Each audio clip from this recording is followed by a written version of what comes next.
Buenos días, hoy es el 2 de noviembre y este es Grupo 01 de Cálculo 3. Respecto al examen, voy a contestar preguntas sobre él en consulta, no en clase. Simplemente voy a indicar de que el grupo nosotros tuvimos un promedio de 7, un poquito mejor que el promedio de todo el grupo de Cálculo 1. Okay. El grupo 01 salió un poquito mejor que el promedio de todo el grupo y les felicito. Habían 2 personas que sacaron un 10, también las felicito. Y con eso pasamos a la materia de hoy. Primero la pantalla.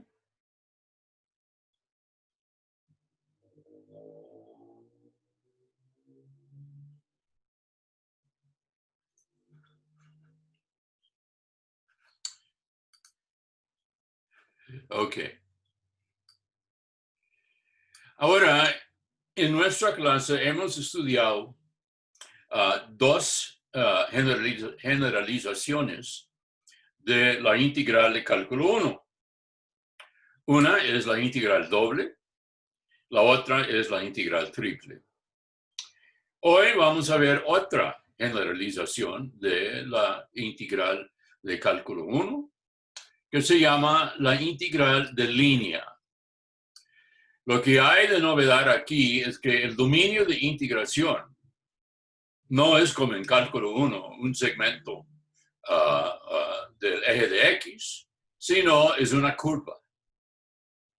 Un poquito diferente. Hemos visto de que los dominios de integración han sido o bien para las integrales dobles, dominios planarios en R2 o sólidos en R3. Ahora son curvas. ¿Okay? Ahora, para motivar la definición de una integral de línea, vamos a ver el siguiente problema física. La masa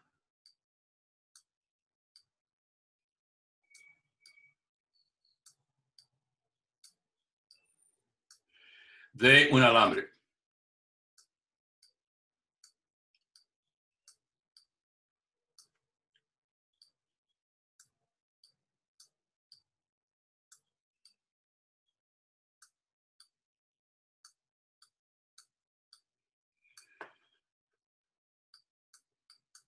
La masa de un alambre. Ahora, la idea es la siguiente. Uno tiene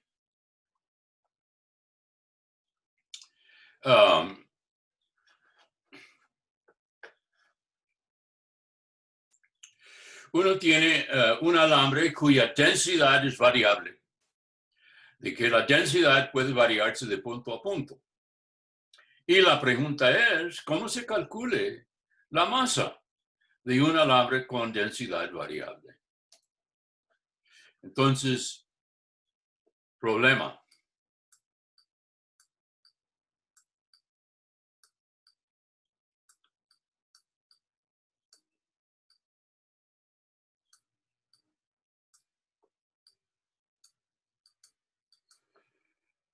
Un alambre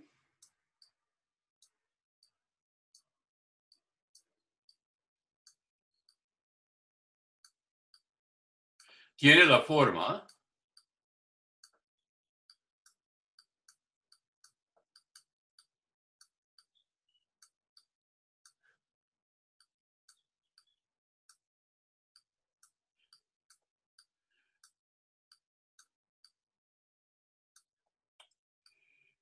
de la curva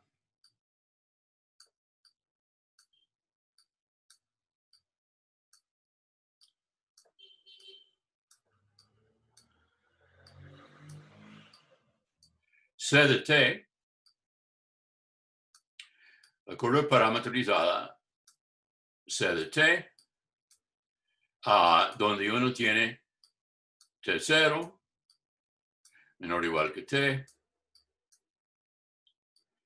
menor o igual que T1.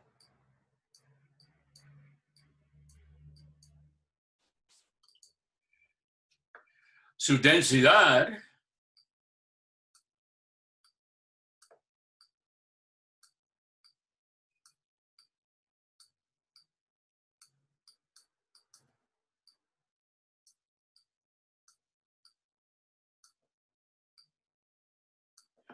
en el punto C de T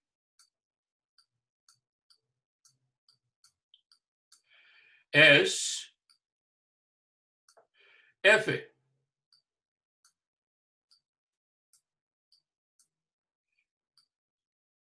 de C de T, o si uno quiere en coordenadas, uno tiene F de X de T, Y de T, Z de T.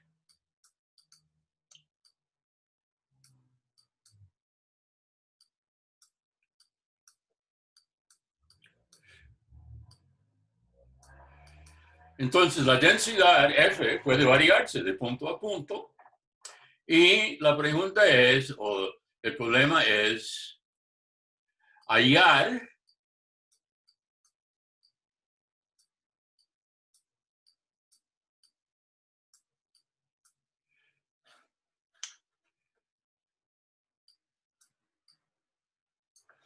la masa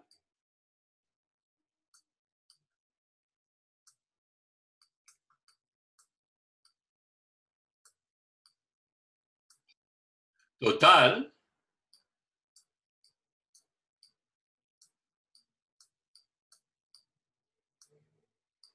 hallar la masa total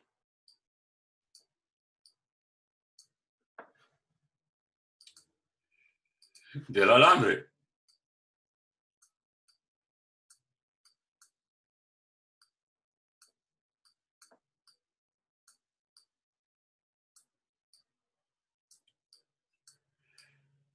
Entonces, el problema es hallar la masa total del alambre. Ese es el problema puesto. Entonces, otra vez, un alambre tiene la forma de la curva C de T, donde T puede variarse desde T0 a T1. Su densidad en el punto C de T de la curva es F evaluado en tal punto, que también es el punto X de T, Y de T, Z de T. Hallar la masa total del alambre.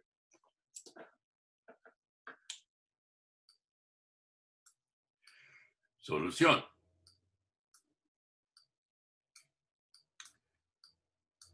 Bueno, la idea de la solución es una idea de que hemos utilizado muchas veces. La idea es de que uno descompone el alambre en trocitos tan chicos de que efectivamente la densidad dentro de tal trocito es efectivamente constante.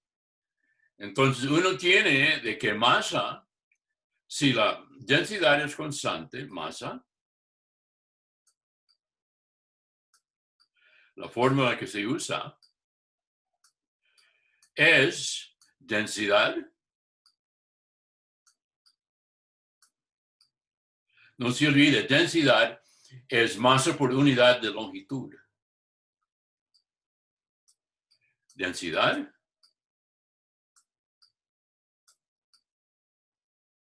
por longitud.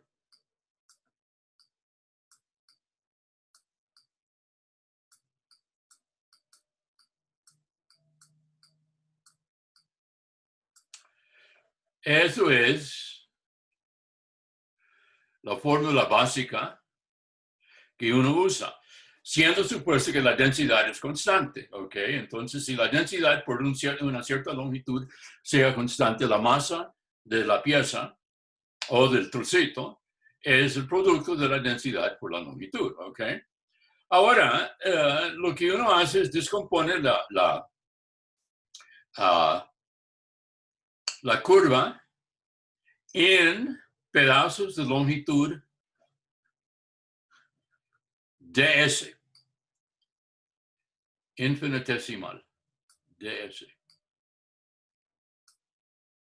Y uno multiplica esa longitud de arco chico por la densidad, que es f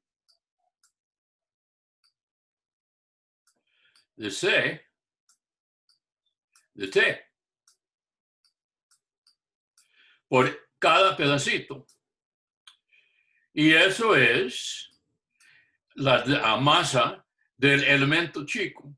Uno dice eso es dm.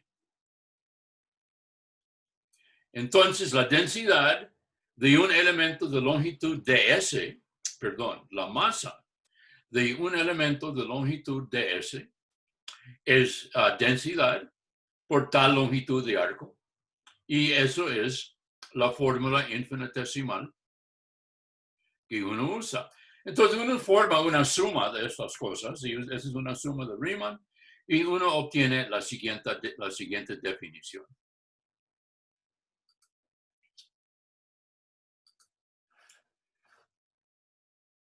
Masa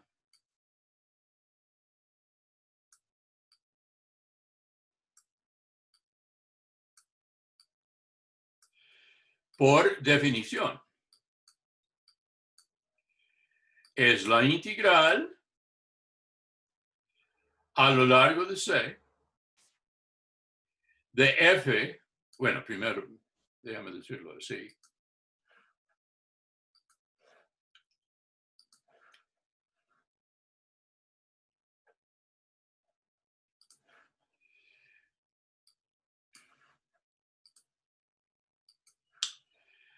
De dm. Vamos a sumar todos los elementos chicos de masa a lo largo de la curva. Pero eso es la integral a lo largo de C de f de c de t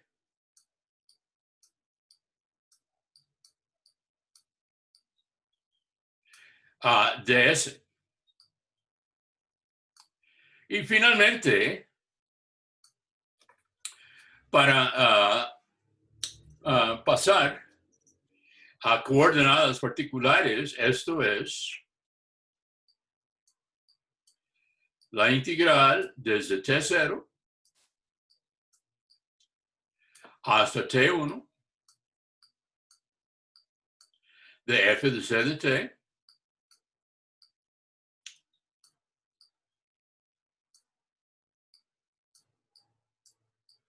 y en la primera parte de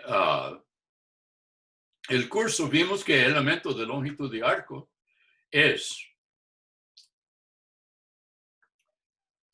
la magnitud de ese punto de t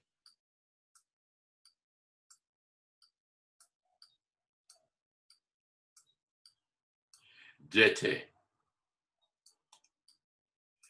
Y ya lo que finalmente tenemos es una integral de cálculo 1, es una integral de la variable t, ¿ok? Porque f de c de t es una función de t igual para c punto de t, la magnitud de t. Entonces, esta es la primera forma o la primera generalización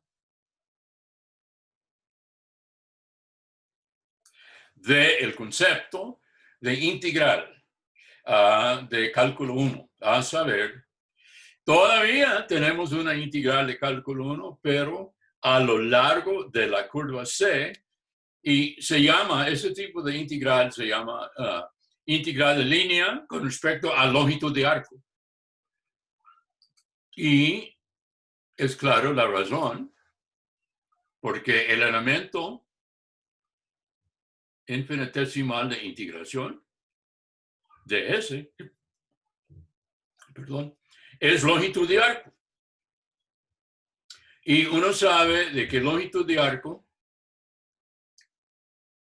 vimos es esta fórmula, la longitud de C punto de T, de T. ¿Ok? Ahora,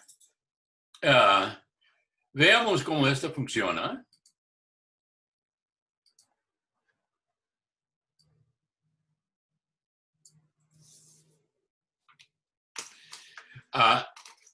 Ejemplo. Ejemplo 1.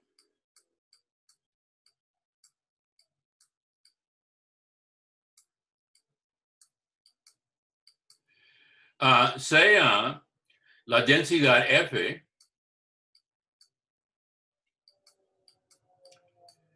es X por Y. Y C, el alambre, es la curva X igual coseno T.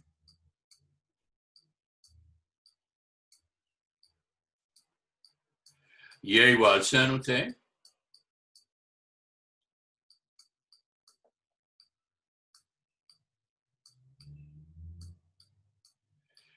Donde 0 menor o igual que T, menor o igual que pi medios.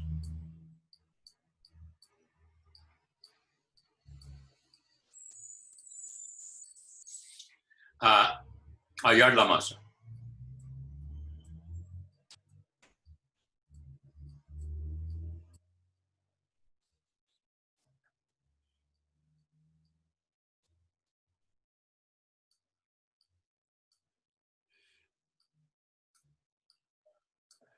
Hallar la masa. Solución.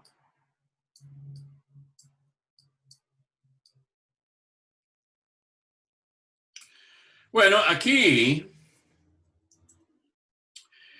uno puede ver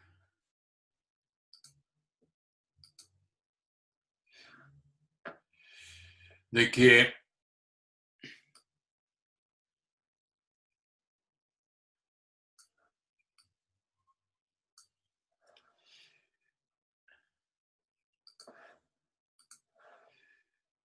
estamos tratando de una circunferencia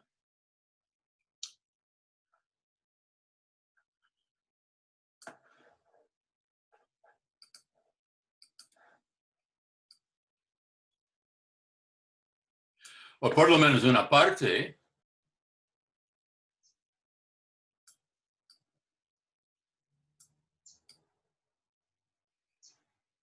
de una circunferencia. Aquí es el eje de Y.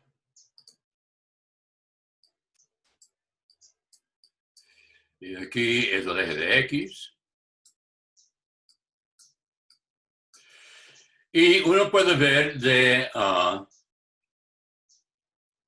la identidad coseno cuadrado más seno cuadrado da 1. Uno tiene x2 más y2 igual 1.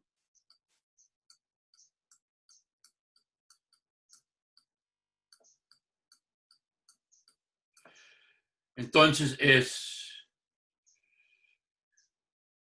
el alambre tiene la forma de una parte de la circunferencia de radio 1. Y uno puede ver de que como t va desde 0 a pi medios, realmente estamos trabajando sobre este cuarto de círculo en el primer cuadrante que estoy tachando en rojo. Vamos desde aquí hasta el polo norte, aquí. Esto es C. Ok. Ahora, uno quiere saber cuál es la masa de este cuarto de circunferencia. Ok. Bueno, según la fórmula, M es la integral a lo largo de el cuarto de circunferencia de XY de S. Y eso es la integral a lo largo de C de coseno T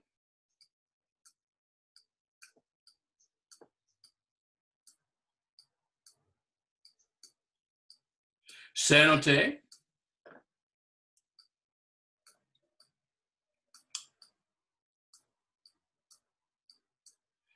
de S.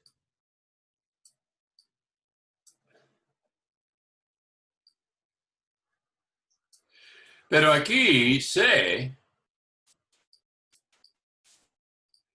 es cos T sen T.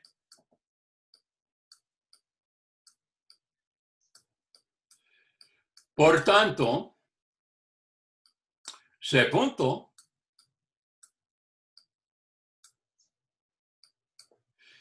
es igual a menos cos T, a menos sen T, perdón, cos T.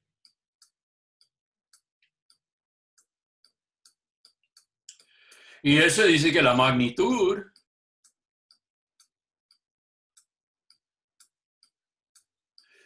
de C punto es sen cuadrado más coseno cuadrado, 1. Por lo tanto, la masa M es la integral, según la definición, desde 0 a pi medios, 0, pi medios, a cos T seno T,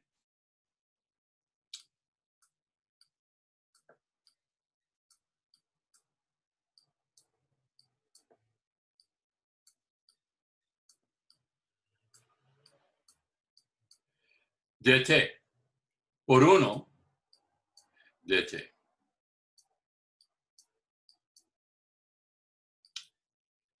Eso es la integral que nuestra definición a la izquierda nos da para la masa de este alambre.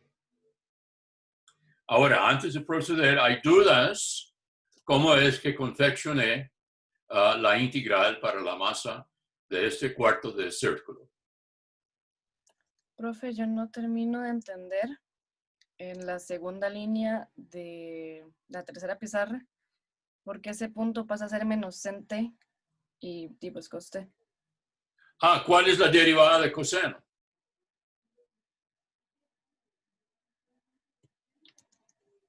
Estoy planteándole una pregunta. Dígame, ¿cuál es la derivada de coseno de C? Profe, se le pegó la conexión, no puedo escuchar. Usted no me puede escuchar. Hace un momento no. Ya se puede escuchar. Sí. Ok. No me pudo escuchar. Qué barbaridad. Ok. Ahora, dígame, ¿cuál es la derivada de coseno? Menos seno. Ok. Ya entendí. Ya Gracias. entendió. Ok. Otra duda sobre esta. Lo siento que no tenía el audio puesto ahí. Qué bárbaro. No, más bien es que mi luz está parpadeando acá. Digamos, las luces están yendo y viniendo, entonces se me fue la conexión un momento. Ya, ok. Hay otra duda sobre la confección de esta integral para la masa. Ok, ahora vamos a calcularla. Bueno, la antiderivada de seno-coseno es un medio seno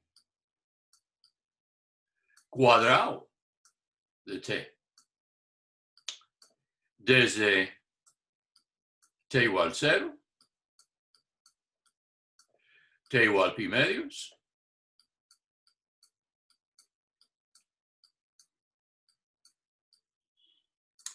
y eso es un medio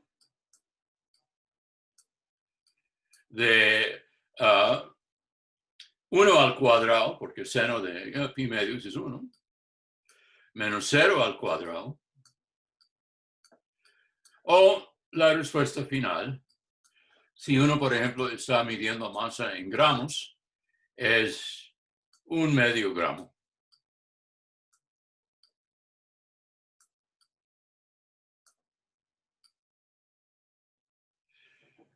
Entonces, la masa de este alambre es 1/2 gramo. ¿Okay?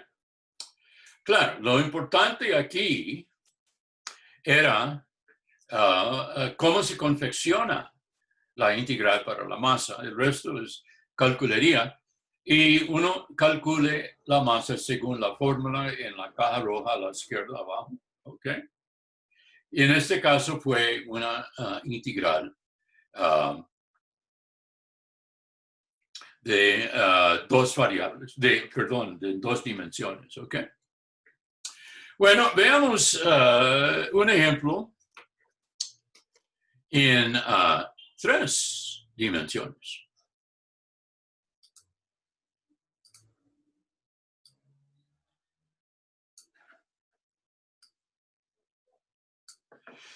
Ejemplo 2.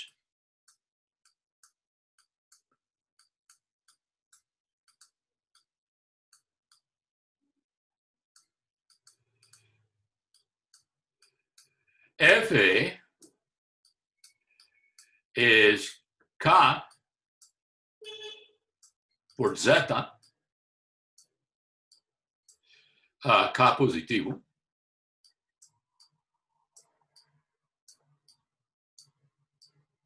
Y C es 3 coseno T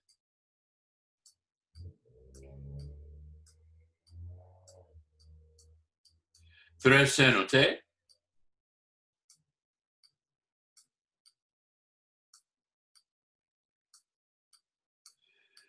y 4T.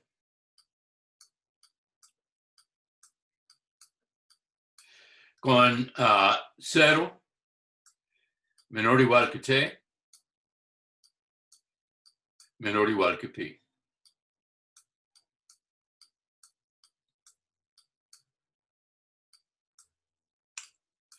Ok. Entonces, M, la masa es ¿qué? Esa es la pregunta. ¿Cuál es la masa? Bueno, aquí, aunque no es indispensable, es interesante ver cuál es esta curva. Uno puede ver de que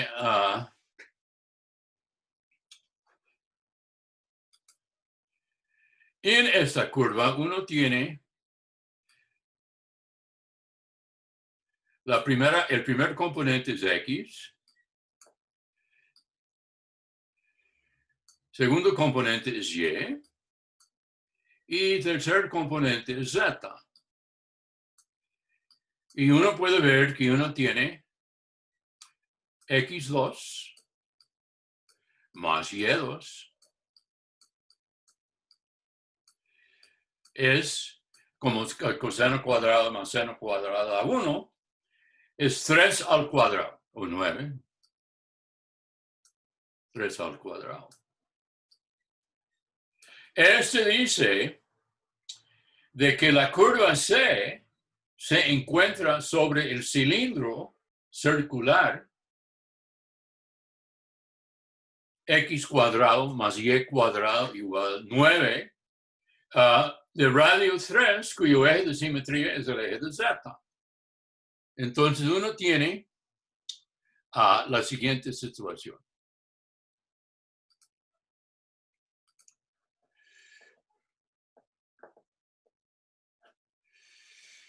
Uno tiene, en primer lugar,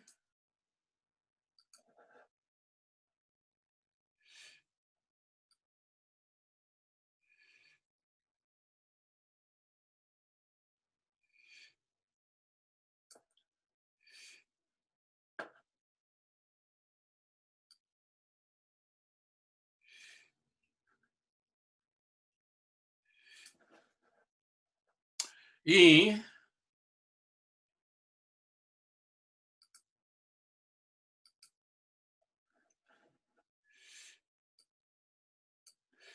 uno tiene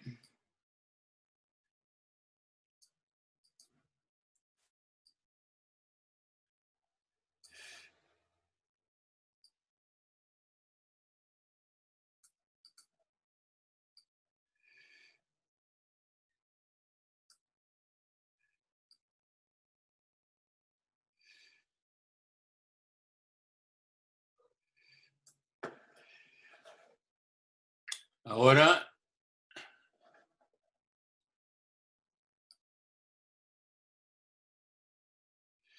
uno tiene este cilindro de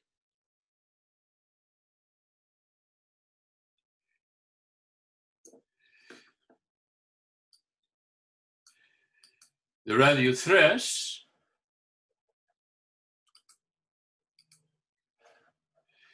Aquí es 0, 3, no, mentira.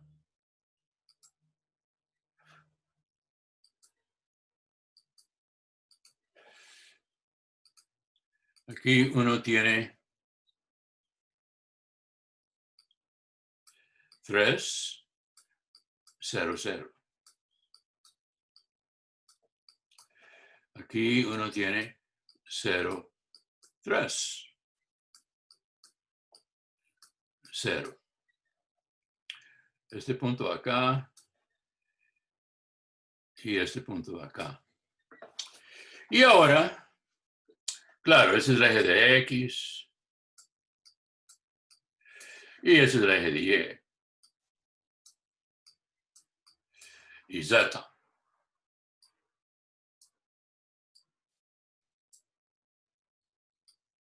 Ahora, la curva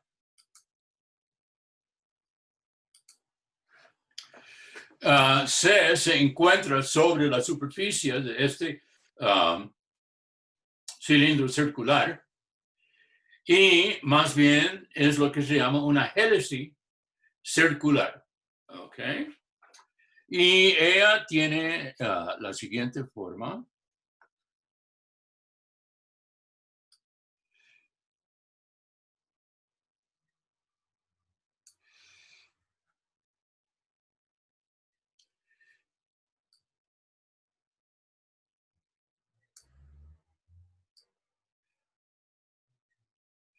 Y luego sigue.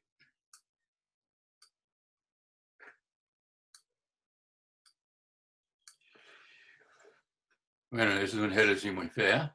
Déjame intentar hacerlo un poquito mejor.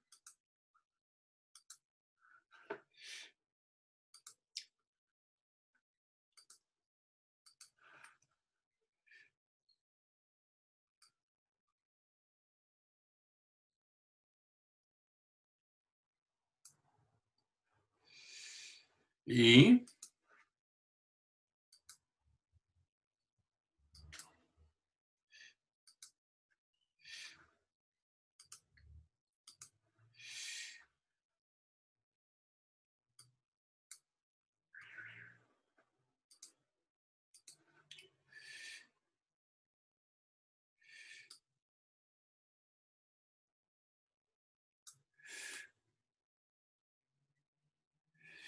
es un poquito mejor, ¿ok?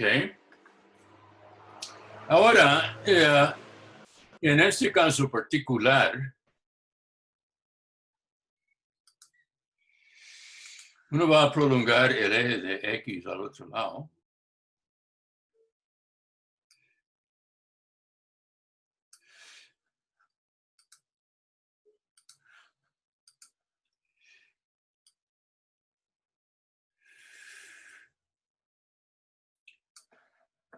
Y uno va arriba.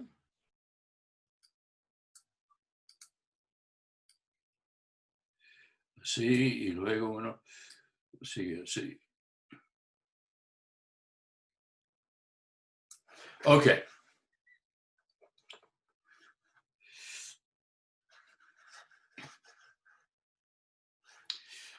Ahora, hay que recordar que en una hélice, si uno tiene algún punto,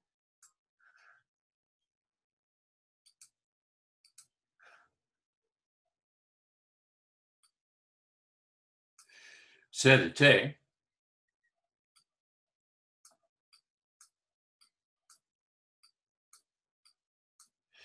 lo que uno hace es, uno va aquí abajo, uno conecta, así, y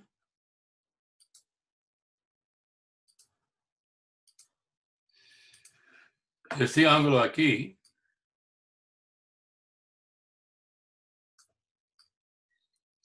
es T, es el parámetro T. Ok.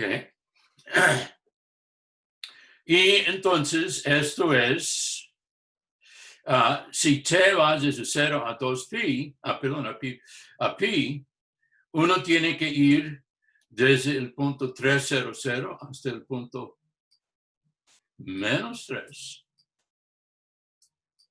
0, 0.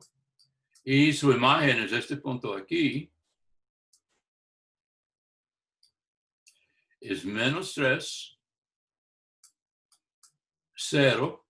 Y según la definición, si como T es pi medios, 4, la Z, 4 por pi medios es 2pi. Entonces esto es el punto 2pi. Y la porción de este hélice voy a tachar en esta manera.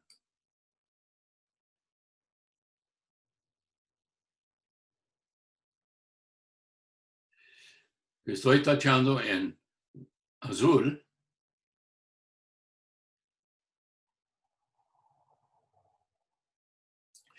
Eso es la parte cuya masa nosotros necesitamos.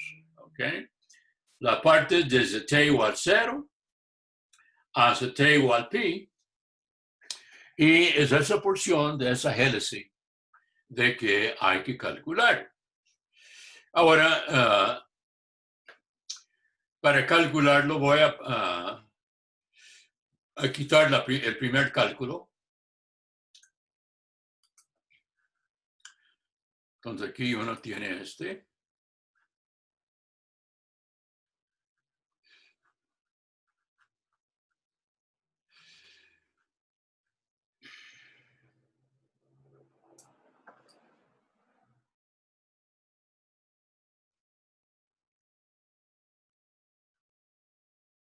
Ahora, según la fórmula,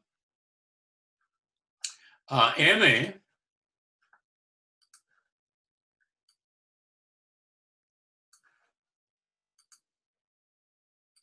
es igual a la integral a lo largo de la hélice de K por Z ds. Ahora, nosotros sabemos Z es 4T. Ahora, ¿qué es ds? Para ds hay que usar C punto de T. Entonces uno tiene C punto, bueno, primero,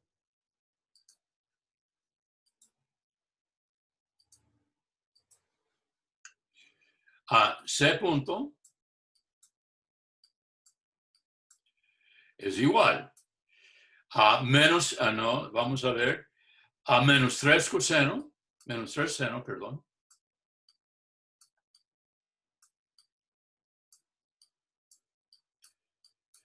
Tres coseno t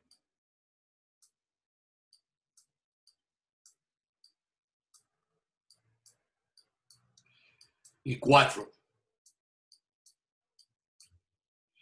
Por lo tanto, la magnitud de C punto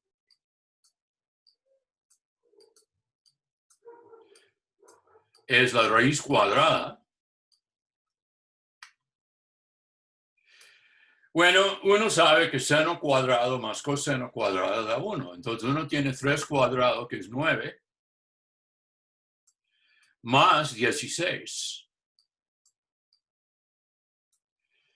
que es raíz de 25.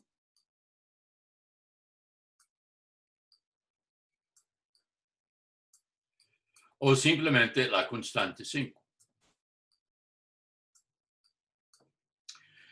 De hecho, una manera de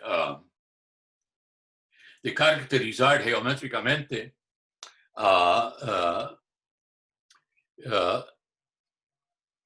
las curvas que son hélices es que C punto es la magnitud de C punto es una constante. Pero dejamos eso por un lado. Por tanto, la masa es la integral, en nuestro caso, 0 a pi de K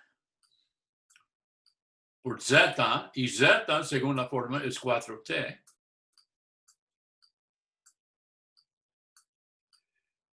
por 5 dt.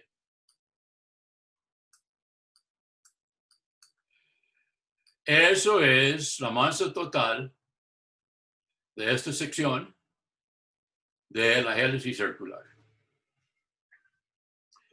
¿Hay dudas sobre cómo saqué o confeccioné esta integral para la masa?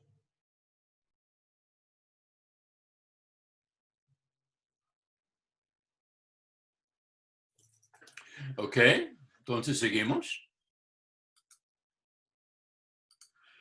Uno tiene integral 0 pi de 20 k t dt. Y eso es 20k por t cuadrado entre 2.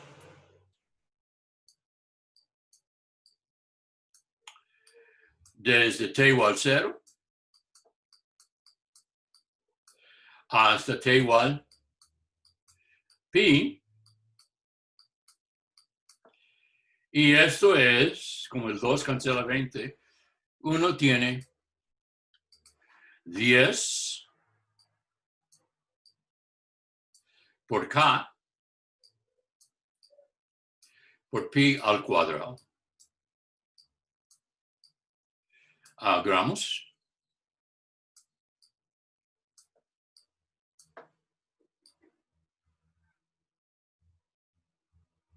Ok. Entonces, esto es la forma de aplicar el cálculo de la masa de un alambre usando integral de línea con respecto a longitud de arco, respecto a ds. Esa es la primera clase de integral de línea que nosotros vamos a estudiar. ¿Ok? ¿Hay dudas sobre ella antes de pasar a otro tipo de integral de línea?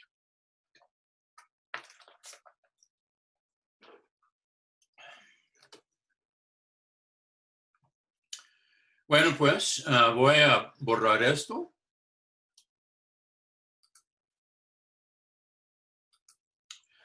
Y la segunda clase de integral de línea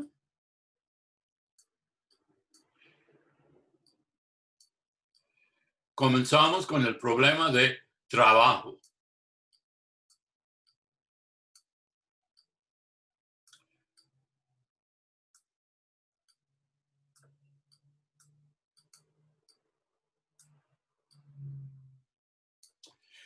Ahora, uno sabe de que, y voy a volver a eso en un momento, pero si uno tiene una fuerza constante, trabajo es fuerza por distancia. ¿Okay?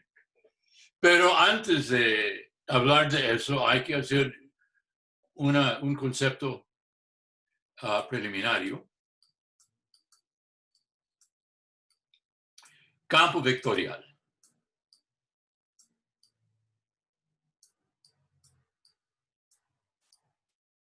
Campo vectorial.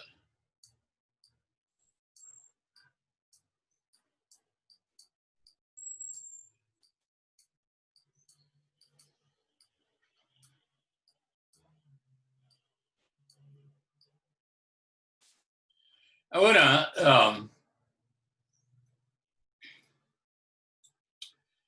¿qué sucede si uno tiene un ambiente en el cual la fuerza no es constante? Que más bien puede variarse de punto a punto en R3, en el espacio. ¿Okay? Y uno sabe de que fuerza es un vector, no solamente tiene magnitud, pero tiene dirección. O si quiere, es una flechita. Entonces la flechita puede variarse de punto a punto. La dirección y la magnitud puede variarse de punto a punto. Uno quiere un concepto para describir esa situación. Definición.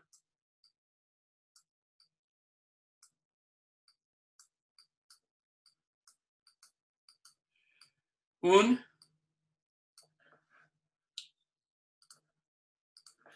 campo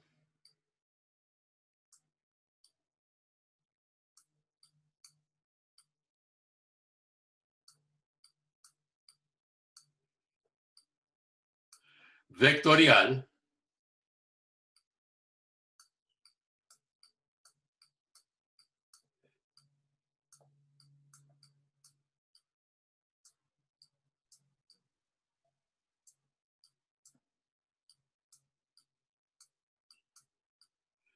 un campo vectorial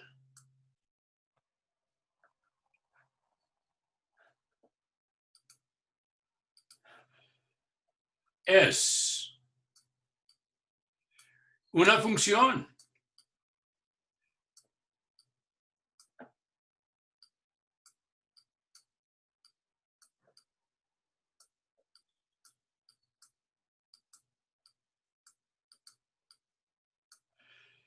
f que manda R3 a R3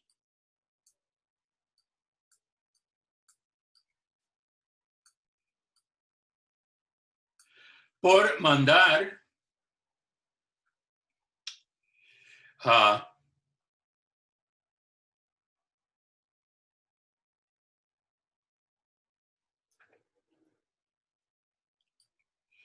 el punto X, Y, Z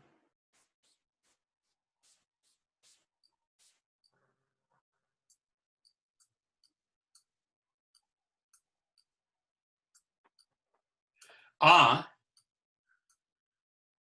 P de X, Y, Z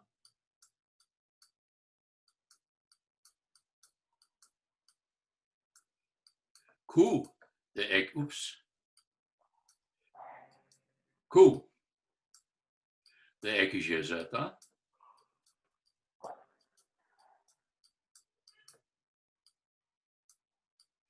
R de X, Y, Z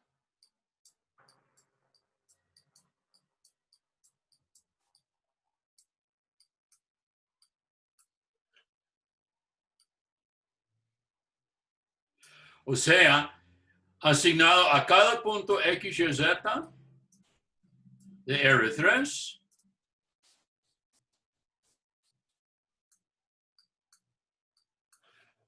se asigna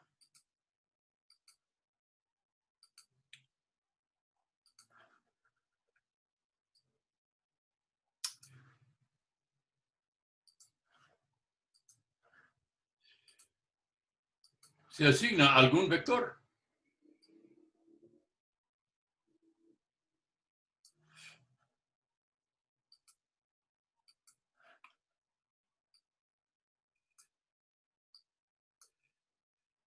P, Q, R.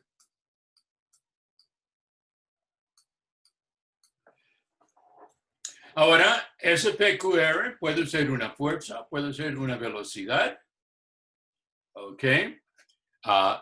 Puede ser un vector magnético.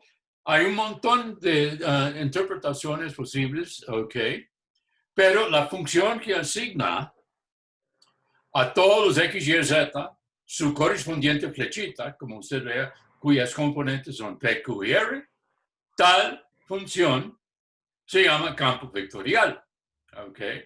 Y el campo vectorial, que normalmente es de interés para nosotros, es un campo de fuerzas. ¿Okay? Es un campo o es un vector que asigna a cada punto en el espacio una fuerza. Un ejemplo es el campo gravitatorio. ¿Okay? En todo R3, el campo gravitatorio asigna un vector de atracción gravitatoria a cada punto. ¿Okay? También uno tiene los campos eléctricos. Hay montones de campos diferentes, pero normalmente nosotros vamos a estar hablando de campos de fuerzas. ¿Okay? Por ejemplo,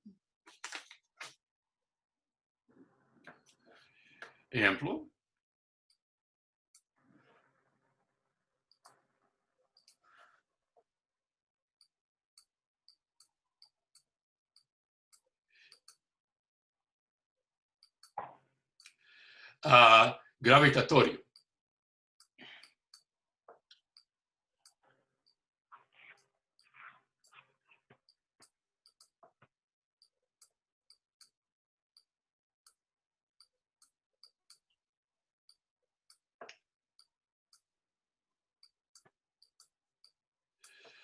El campo gravitatorio de Newton. ¿Ok? Ahora, si uno plantea la pregunta, ¿qué dice la ley de gravedad de Newton? ¿Ok? Uno dice, bueno, es algo que tiene que hacer con la atracción entre cuerpos, la atracción mutua entre cuerpos. Falso. La ley de gravedad de Newton no dice nada sobre cuerpos, nada. ¿Okay? Ese es un error típico de que gente tiene. ¿Okay? Es que piensen, bueno, es que la Tierra atrae a la Luna. ¿Okay? Sí, es cierto. Pero y la Tierra es un cuerpo y la Luna es un cuerpo, ¿cierto? ¿Okay? Entonces, ¿por qué la ley de gravedad no se aplica? Porque la ley de gravedad no dice nada, absolutamente nada sobre cuerpos. ¿Ok? Entonces, ¿qué diablos dice la ley de gravedad? Bueno, la ley de gravedad de Newton clásicamente afirma la siguiente: que toda partícula, no cuerpo, toda partícula en el universo atrae a toda otra partícula en el universo con una fuerza cuya magnitud es directamente proporcional a las masas de las partículas, inversamente proporcional al cuadrado de la distancia entre sí y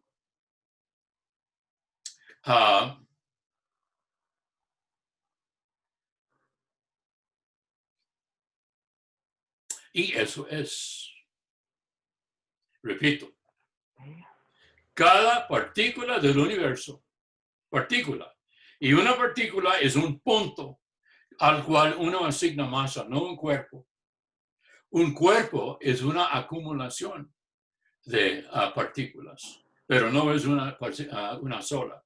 Entonces, la ley de gravedad dice que toda partícula en el universo atrae toda otra partícula en el universo a lo largo de una recta que une los dos y cuya magnitud es directamente proporcional a las masas y inversamente proporcional a la distancia entre sí. ¿Ok? Entonces, si uno intenta formalizar eso como un campo vectorial, uno tiene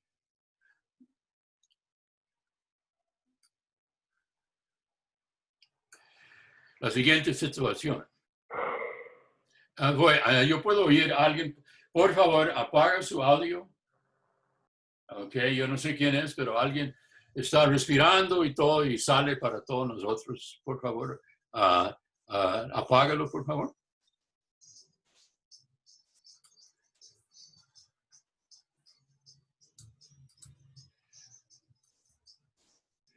Entonces uno tiene la siguiente situación.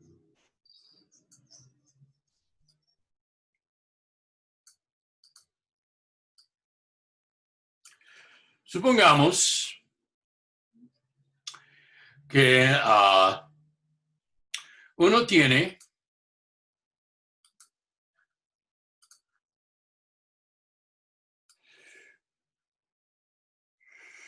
una partícula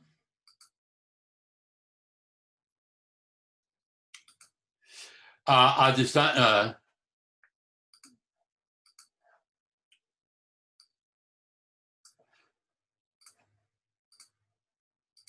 X, Y, Z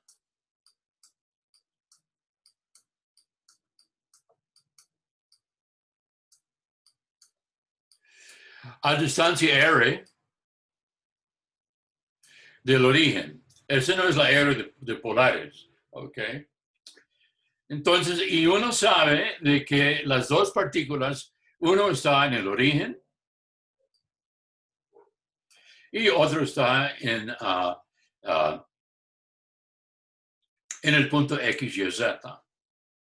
Ahora, el vector de posición con cabeza es el vector XY más YJ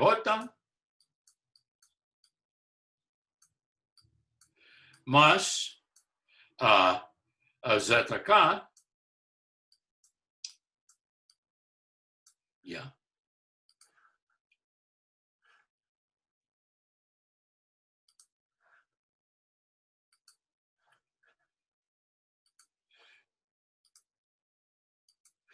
Más ZK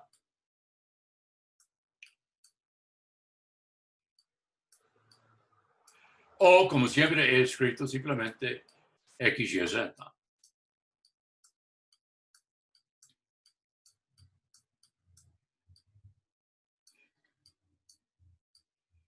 Ahora, la ley dice que la fuerza de atracción está dirigida a lo largo de esta recta que une las dos partículas, una en el origen, el otro en el punto X, Y, Z, y que la magnitud de la fuerza, F,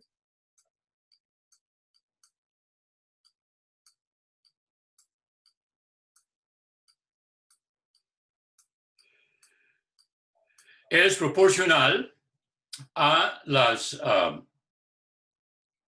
masas, y siendo proporcional es una constante que se llama la constante de gravedad por a M1 por M2, las dos masas, sobre la magnitud, y voy a llamar R sin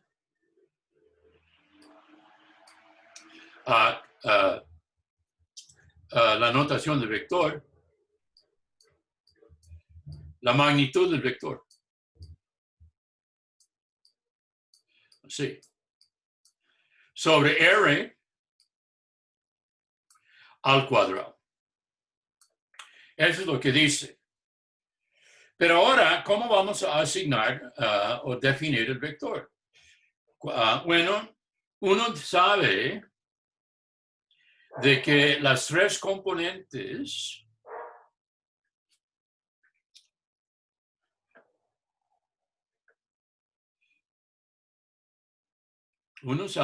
XY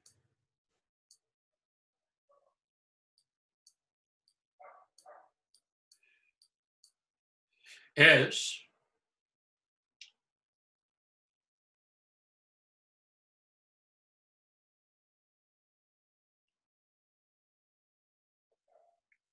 la magnitud de X por el coseno director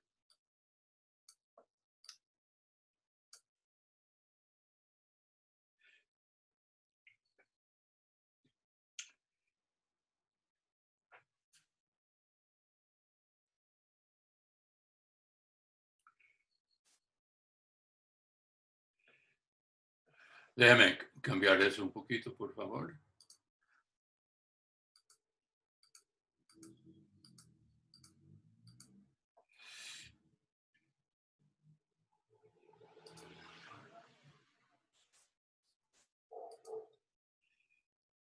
Yo afirmo que puedo escribir F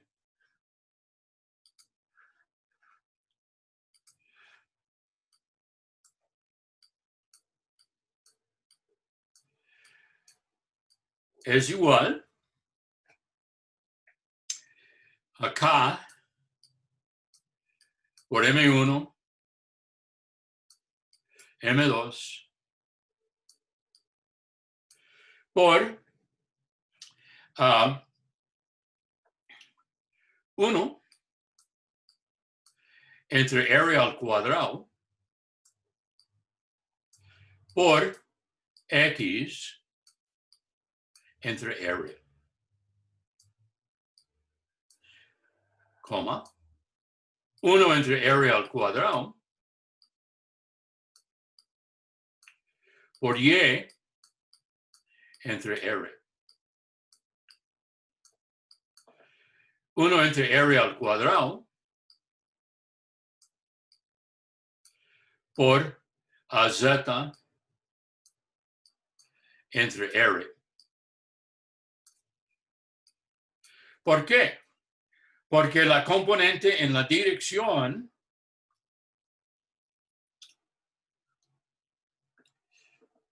ya que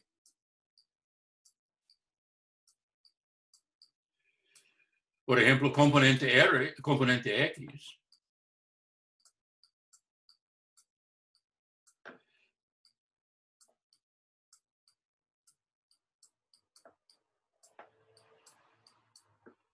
es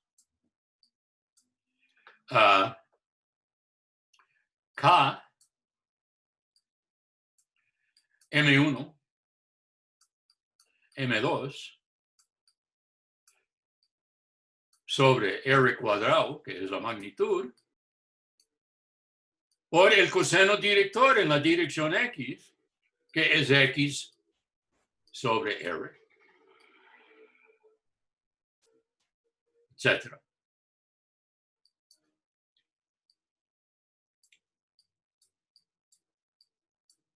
Por tanto, uno concluye de que el campo gravitatorio tiene la siguiente forma.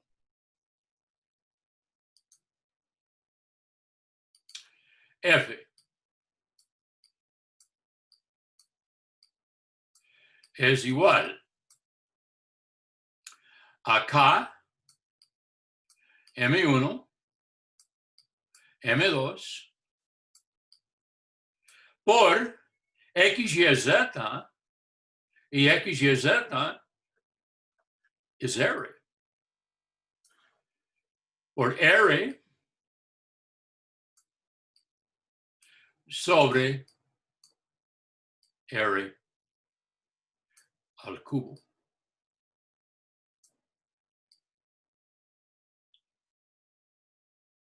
Porque claro, uno tiene R cuadrado por R, es R al cubo. Entonces, eso es la definición del campo gravitatorio de Newton entre partículas M1 y M2 en el origen y X y Z respectivamente, en forma vectorial como un campo vectorial. Ok. Bueno, ahora, ya que tenemos ese ejemplo de importancia primordial. Ok. Ahora, ya pasamos al trabajo en sí, 2.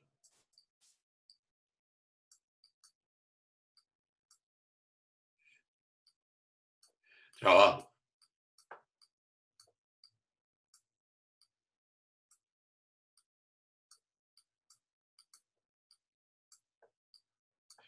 Bueno, uno sabe de que si fuerza es constante,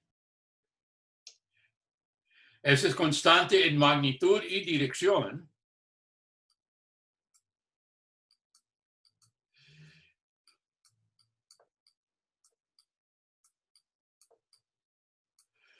si fuerza es constante,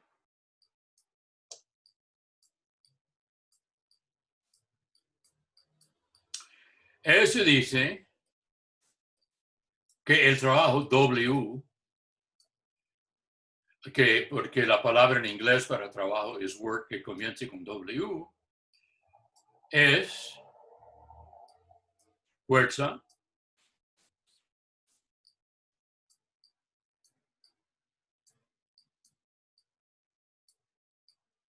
por distancia.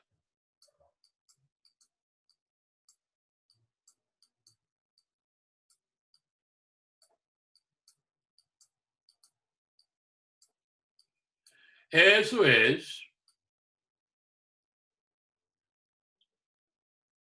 la definición estándar, y el ejemplo estándar es que uno tiene un bloque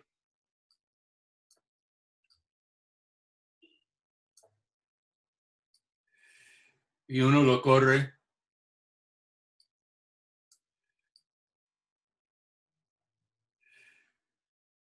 una distancia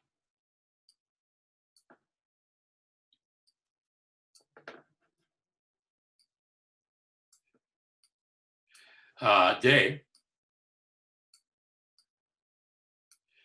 y se lleva ese a cabo por una fuerza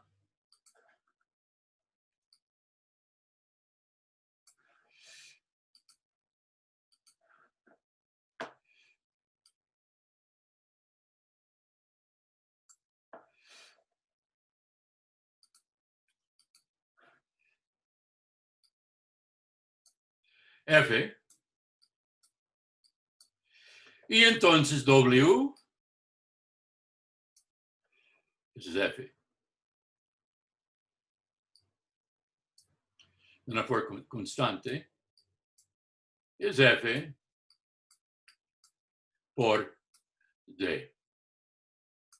Claro, estoy usando un abuso de notación porque estoy usando la magnitud como la fuerza cuando realmente es un vector. Ok, entonces ese es el trabajo. Eso es lo que uno aprende que es el trabajo, ¿ok? Bueno, pero ¿qué sucede si la fuerza no es constante? Si más bien a lo largo de una curva, una partícula recorre tal curva y la fuerza puede variarse de punto a punto. ¿Qué hace uno en esa situación? Entonces vamos a quitar este dibujo y pasamos a la próxima pantalla. Todavía estamos en 2.2 trabajo.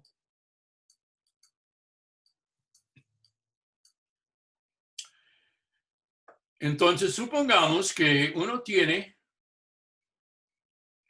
una curva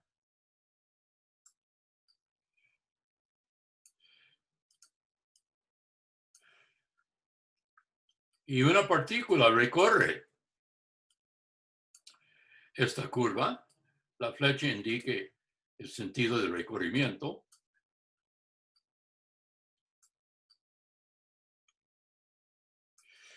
Y uno quiere saber, y uno supone de que en cada punto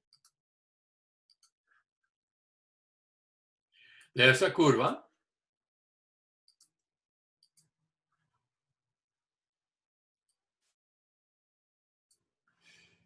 hay un vector de fuerza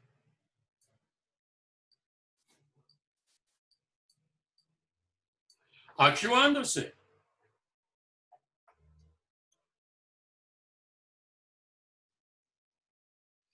Y uno quiere saber cuál es el trabajo total hecho por el campo vectorial F cuando la partícula recorre toda la curva desde el punto inicial de la curva hasta el punto final. Entonces, hallar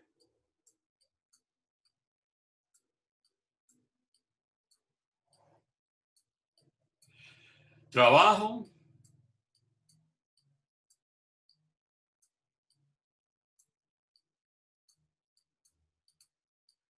total.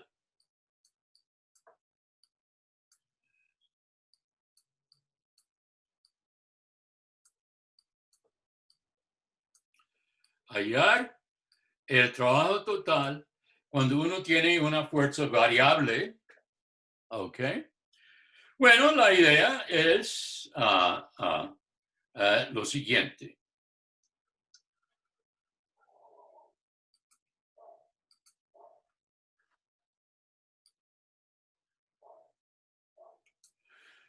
Supongamos aquí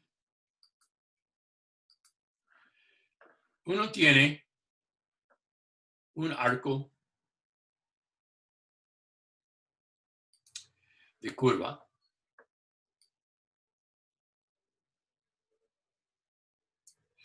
y uno va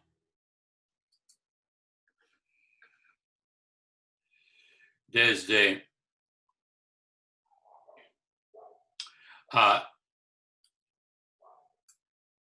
CK hasta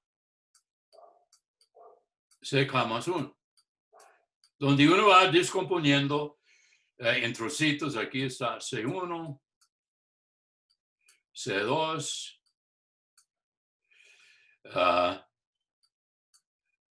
CN, bueno, CK, CK más 1, y aquí está CN. ¿Okay? Y vamos a suponer de que el arco es tan chico que F es constante a lo largo de el arco. Entonces uno dice F es constante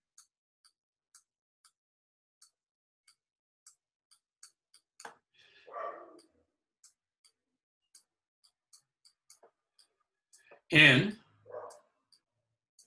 el arco CK, CK más 1. Claro, eso es solamente a una primera aproximación, pero se supone eso. Entonces aquí está esa fuerza.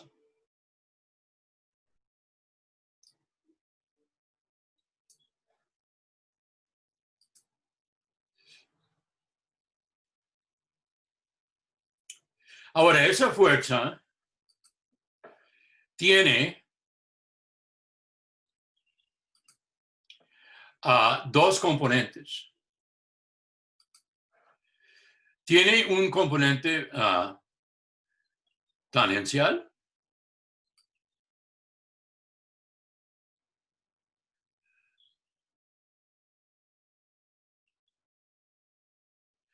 y tiene un componente normal.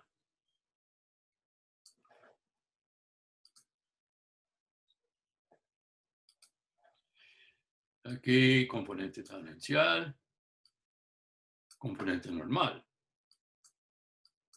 Y aquí uno tiene la fuerza F.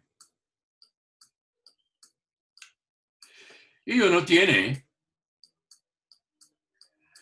de que F es la suma vectorial de sus componentes tangencial y normal. Ahora,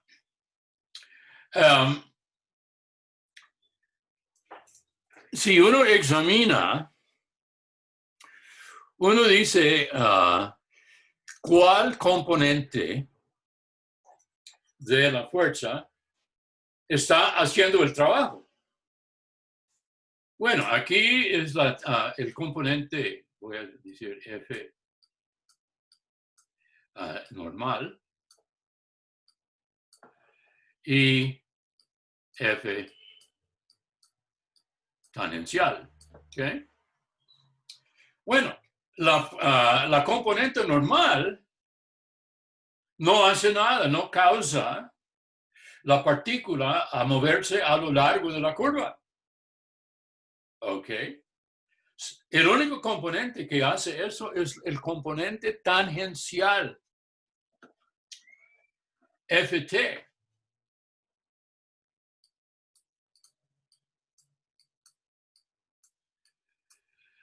Trabaja.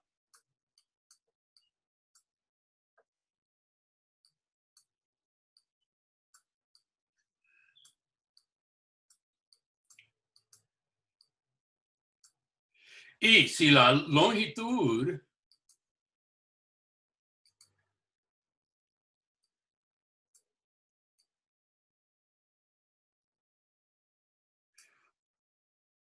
del arco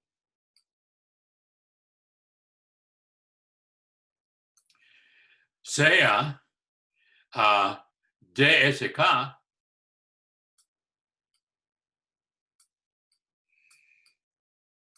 si la longitud de ese arco es dsk, el trabajo a lo largo del arco, wk, es la magnitud de Ft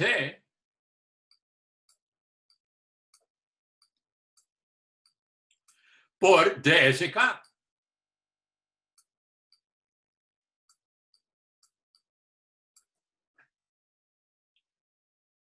Eso es aproximado. Porque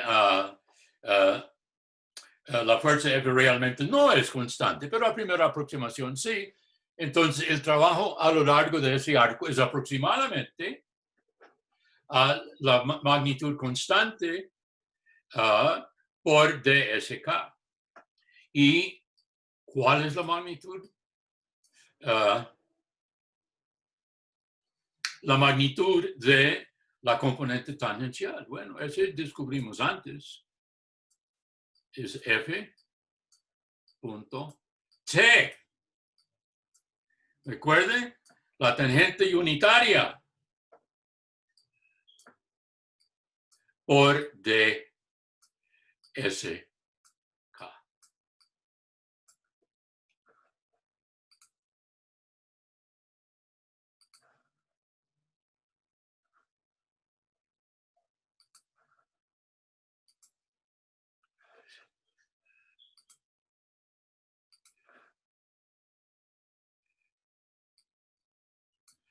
Ok, entonces, el trabajo hecho por nuestra fuerza a lo largo de un arco chico es aproximadamente igual a la magnitud de la componente tangencial por ds. Así, el trabajo total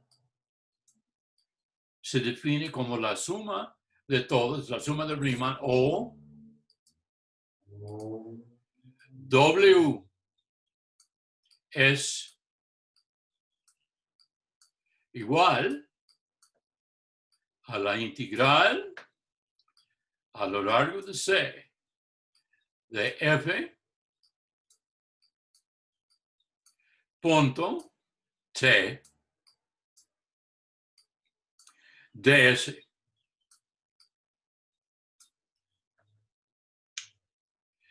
Y ya tenemos la definición del trabajo total como una integral con respecto a la longitud de arco. A saber, en vez de ser densidad por longitud de arco, es componente tangencial por longitud de arco.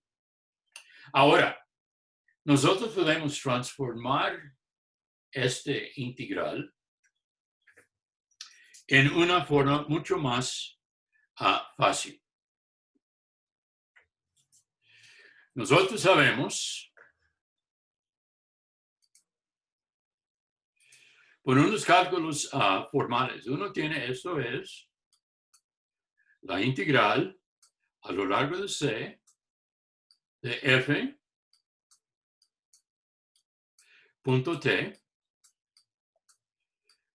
Ahora, de eso nosotros sabemos es C punto por dt. Pero C punto es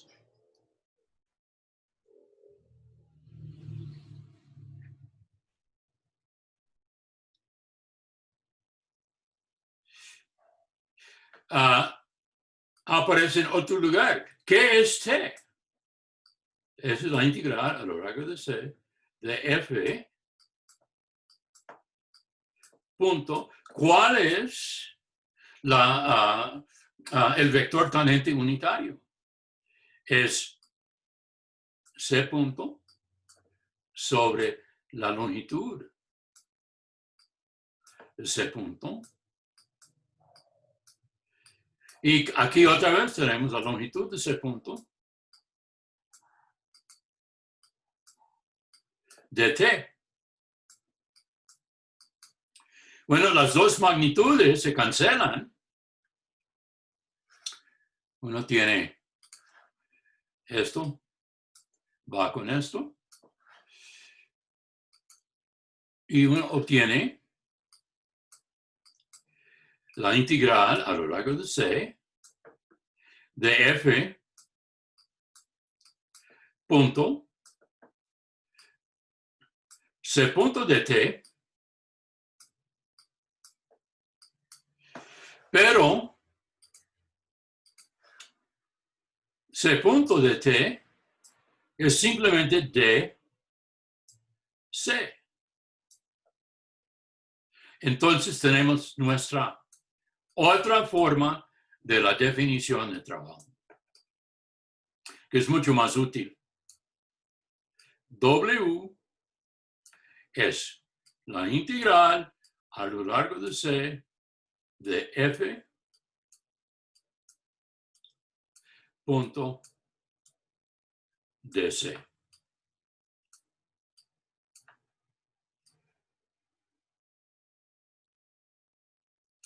Eso es la definición que nosotros usaremos para los cálculos, pero uno ve de que esa definición está basada en la definición original de trabajo como fuerza por distancia, pero aplicada a los arcos donde la fuerza es constante y donde tomando en cuenta de que es la componente tangencial que hace el trabajo, no la componente normal. ¿Ok? Ahora,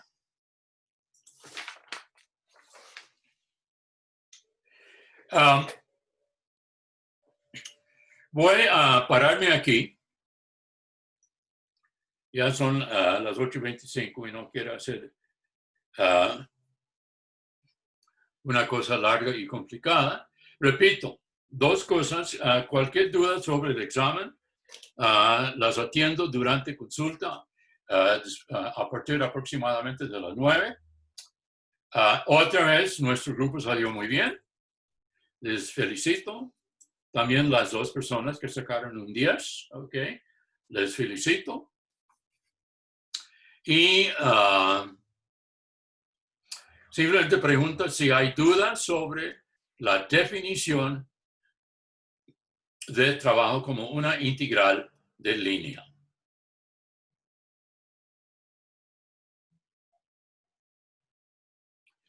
Muy bien, entonces, hasta consulta. Que les vaya bien.